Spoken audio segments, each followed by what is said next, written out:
Gram panchayat भगनेर मौजा से प्रधान पद के उम्मीदवार आपका चहेता, आपका बेटा, आपका दुलरुआ रोहित भैया पुत्र श्री निमेश बाबूजी। भाइयों और बहनों, इस बार प्रधानी के चुनाव में रोहित भैया को भारी से भारी मतदान देकर अपने भगनेर मौजा को बहुत सुंदर बनाना है और बहुत आगे लेके जाना है आपका भाई रोहित भैया।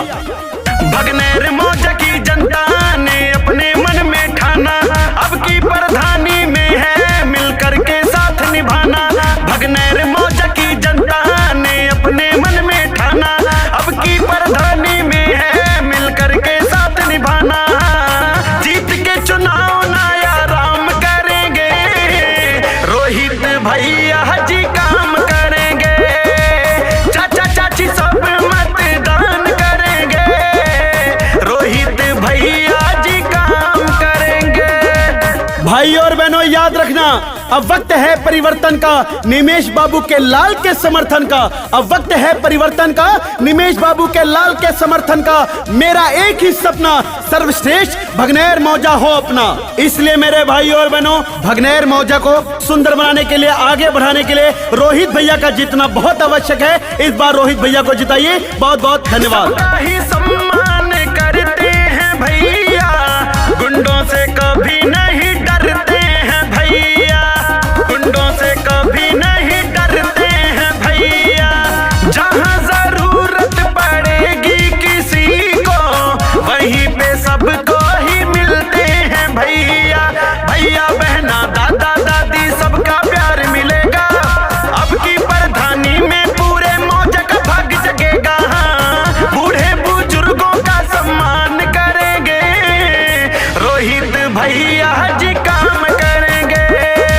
चाचा चाची सब मतदान करेंगे, निमेश बाबू जी काम करेंगे। रोहित भैया कहते हैं कि पात्रता के अनुसार गरीब एवं असहाय लोगों के लिए हैंडपंप, शौचालय, आवास की व्यवस्था कराई जाएगी। जब मैं प्रधान बनूंगा, गरीब विधवाओं, बुजुर्गों की पेंशन की व्यवस्था कराई जाएगी। ग्राम सभा के हर खंबे पर सोलर लाइट की व्यवस्था कराई जाएगी। ग्राम सभा के युवाओं के लिए पार्क की व्यवस्था, ग्राम सभा में मरीजों के लिए फ्री एम्बुलेंस की व्यवस्था कराने के लिए रोहित भैया बैठे हैं। जो भी कहते हैं भैया करके दिखाते, आए जो मुसीबतों का बिना घबराते, आए जो मुसीबतों का बिना घबराते। पिछड़े दलितों का सहारा बनेंगे, सभी गरीबों को गले से लगाते। कोई रियासतदार नहीं है किसान के बेटे, इसीलिए तो माँ बहनों के बन बैठे चाहते। हाँ बेटे हैं, सबका ही नाम करेंगे, रोहित भैया जी काम करेंगे।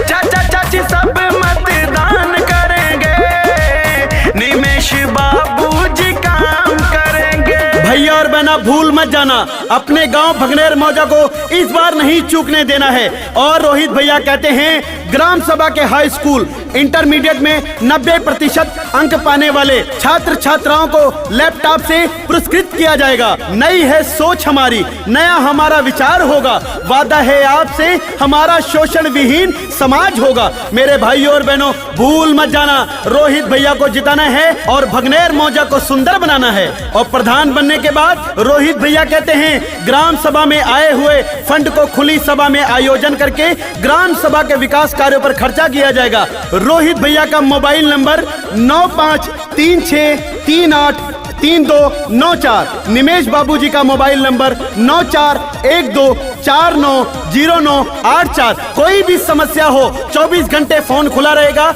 आप अपनी समस्या निमेश बाबू रोहित भैया से बता सकते हैं और अपने सपनों को साकार कर सकते हैं। गांव का उज्जवल भविष्य रोहित भैया। नेता अधिकारी सब बात सुनेंगे, ना ही किसी को परेशान करेंगे, ना ही किसी को परेशान करेंगे। कोई समस्या ना किसी को रहेगी, रोहित भैया जब प्रधान बनेंगे। बिटिया की शादी माँ भैया बढ़ चढ़ साथ निभाई है, रुपया पैसा गल्ला अपन न्योता भी पहुँचे हैं। गाँव वाले साथ खुले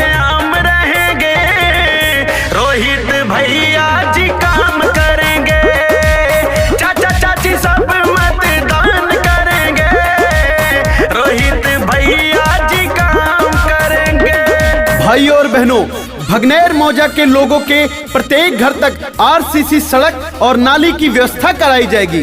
भगनेर मौजा के हर गांव में बारात घर की व्यवस्था कराई जाएगी। भगनेर मौजा में छुट्टा जानवरों की विशेष व्यवस्था कराई जाएगी। रोहित भैया कहते हैं, प्रधान बनने के बाद सभी गरीब बेटियों की शादी कराना मेरा प्रथम कर्तव्य रहेगा। और रोहित भैया का कहना है कि भगनेर मौजा की समस्या को लेकर भगनेर की जनता को ब्लॉक और तहसील में जाने की कोई जरूरत नहीं पड़ेगी। हफ्ते में एक दिन लेखपाल और सेक्रेटरी को बुलाकर समस्या का समाधान कराया जाएगा। इसलिए रोहित भैया का प्रधान बनना बहुत जरूरी है। अपने भगनेर मौजा से रोहित भैया को ही प्रधान बनाएं। भगनेर